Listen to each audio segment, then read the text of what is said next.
அந்த வைகை வளவன் என்று கேட்கத் தொடங்கிவிட்டனர். என்னை பார்த்து நீ யார் என்று கேட்கும் அளவிற்கு அவர்களுக்கு துணிவு வந்து விட்டதா?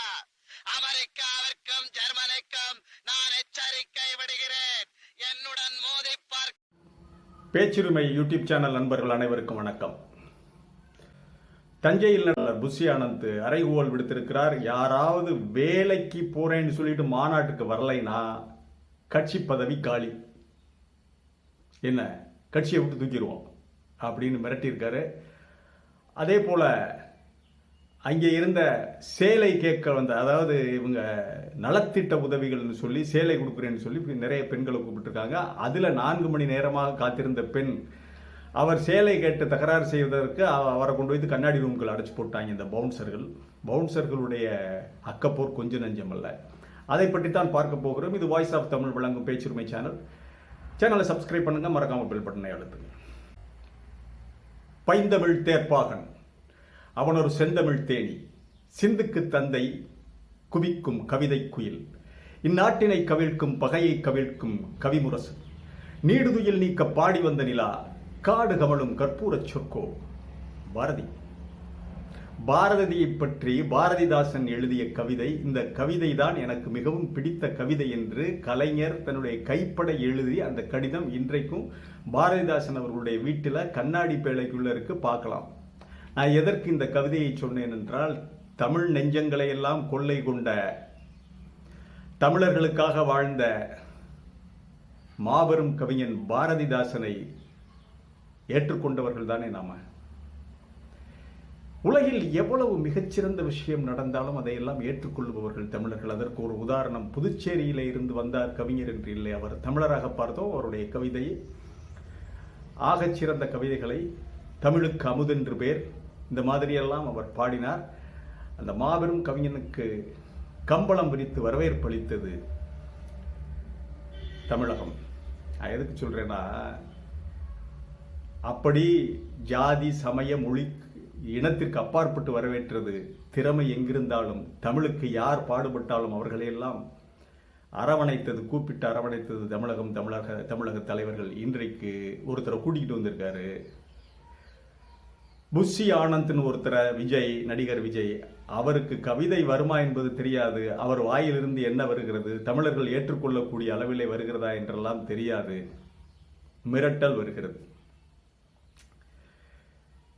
ஒரு கட்சி, அரசியல் கட்சி, மாநாடு, இதெல்லாம் தெரியலைன்னா எதுக்கு சார் நீங்க மாநாடு நடத்துறீங்க? நலத்திட்ட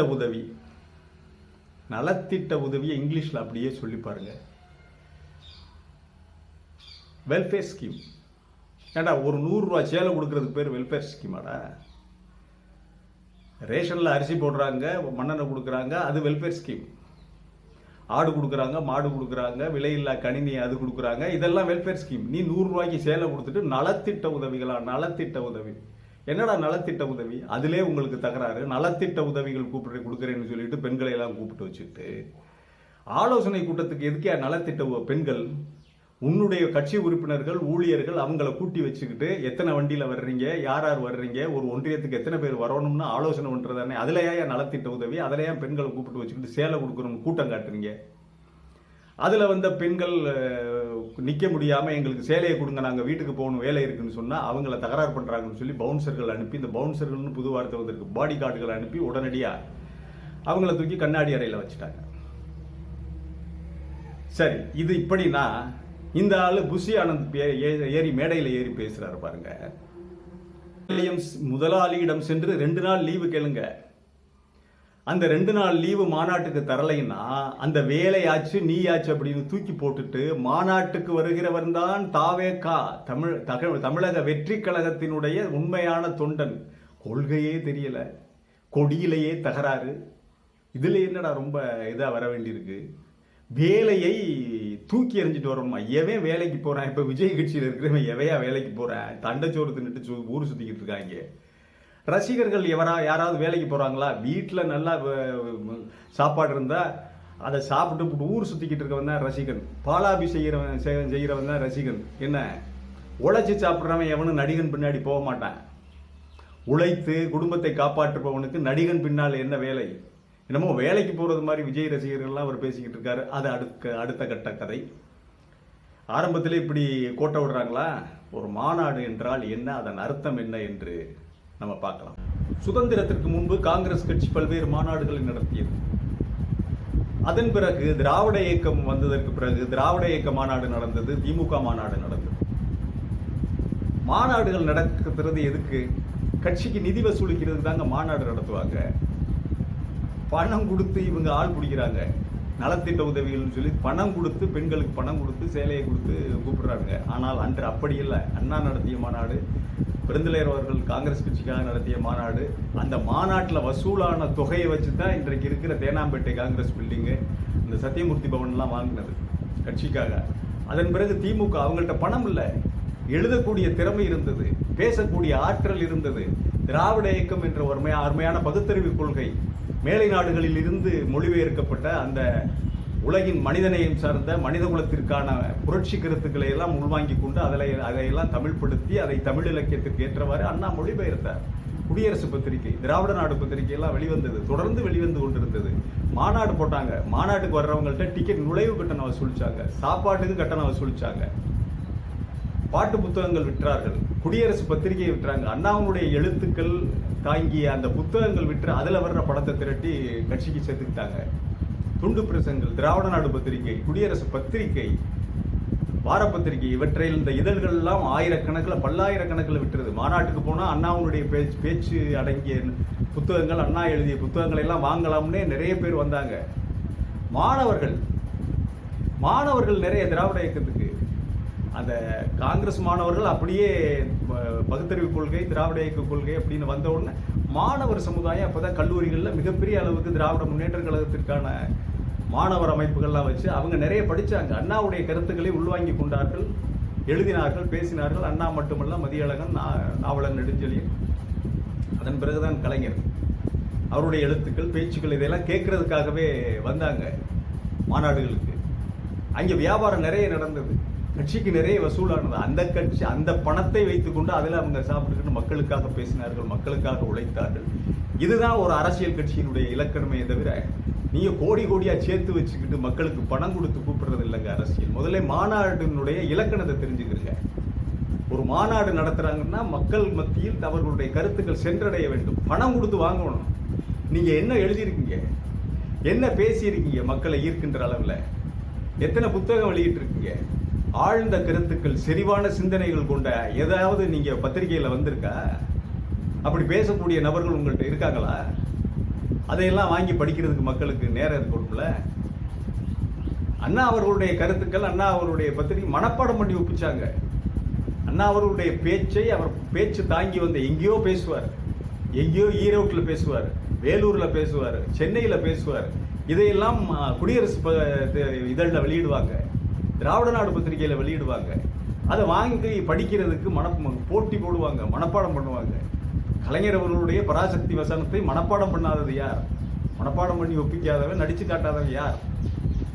அம்பாள் எந்த காலத்திலடா பேசினால் அறிவு கெட்டவனே என்ற அந்த வசனத்தை எல்லாம் மனப்பாடம் செய்யாதவர்கள் யார்? உங்க மனப்பாடம் செய்யற மாதிரி என்னத்தை பேசிருக்கீங்க? நீங்க என்ன பண்ணிருக்கீங்க? எந்த கருத்துக்களை எடுத்து வச்சிருக்கீங்க?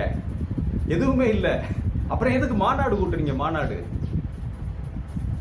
ஒரு மாநாட்டினுடைய இலக்கணத்தை முதலில் தெரிந்து கொள்ள வேண்டும். என்ன, நேற்று ஒரு யூடியூப்ல நான் பார்த்தேன், அவர் அன்னை உமாவதி அவர்கள் பேசியிருக்கிறாரு.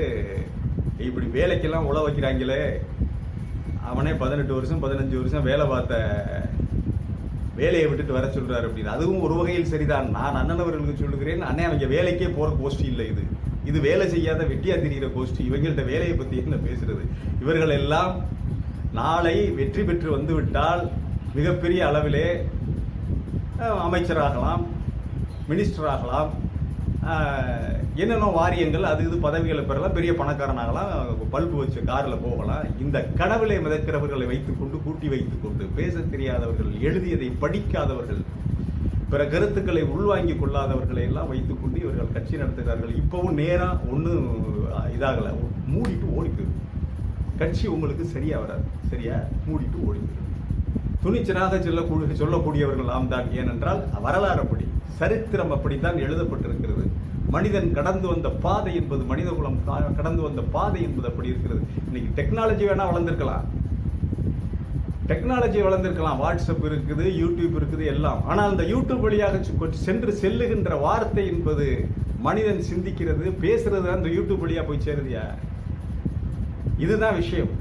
சிந்தனை மாறவில்லை, கருத்துக்கள் மாறவில்லை, மனிதனுக்கான எதிர்கால முயற்சி மாறவில்லை, எதிர்கால திட்டம் மாறவில்லை, எதிர்காலத்தில் மனிதன் எப்படி பயணிக்க வேண்டும் என்பதும் மாறவில்லை. டெக்னாலஜி மாறி இருக்கு, அதை கொண்டு போய் சேர்க்கிற டெக்னாலஜி தான் மாறி இருக்குது. தயவு செய்து புரிஞ்சுக்கிறங்க. உங்களுக்கு அரசியல் சரிப்பட்டு வருமா என்பது எனக்கு தெரியவில்லை. நான் எதற்கு ஆரம்பத்தில் பாவேந்தர் பாரதிதாசன் அவர்களுடைய கருத்துக்களை சொன்னேன் என்றால் இதற்காகத்தான் சொன்னேன். பாவேந்தர் பாரதிதாசனை கொண்டாடாத தமிழன் எவன்? எந்த தமிழனுக்கு பாரதிதாசனை தெரியாது? பாண்டிச்சேரி தான் அவர். இன்னொரு இருக்கார் பாண்டிச்சேரியினுடைய ஆளுமை, பிரபஞ்சன். வானம் வசப்படும், மானுடம் வெல்லும் போன்ற அற்புதமான பொக்கிஷங்களை எல்லாம் தமிழுக்கு தந்தவர். அவரை கொண்டாடாதவர்கள் யார்? அதனால கூட்டிக்கிட்டு வர்றது தமிழன் சிறந்த கருத்துக்களை, அதை சொல்லுகின்ற அறிஞனை ஏற்றுக்கொள்வான், சிறந்த தலைமையை ஏற்றுக்கொள்வான். இந்த மாதிரி கருதலைகள் வந்தால் வாந்தி எடுத்துவான், வாந்தி எடுத்து உங்க முகத்திலே துப்பிடுவான். மறுபடியும் சொல்லுகிறேன், யோசித்து செயல்படுங்கள். அரசியல் கட்சி என்பது உங்களுக்கு சரியா வருமா என்பது தெரியாது. மீண்டும் ஒரு காணொலிகளை சந்திக்கிறேன். இது வாய்ஸ் ஆஃப் தமிழ் வழங்கும் பேச்சுரிமை சேனலை சப்ஸ்கிரைப் பண்ணுங்க, மறக்காம பெல் பட்டனை எழுதுங்கள். அப்பொழுதுதான் நாம் வெளியிடுகின்ற காணொலி ஒவ்வொருவரும் தங்களை வந்து சேரும். கமெண்ட் செய்யுங்கள், ஷேர் செய்யுங்கள், பிடித்திருந்தால் லைக் செய்யுங்கள். நன்றி, வணக்கம்.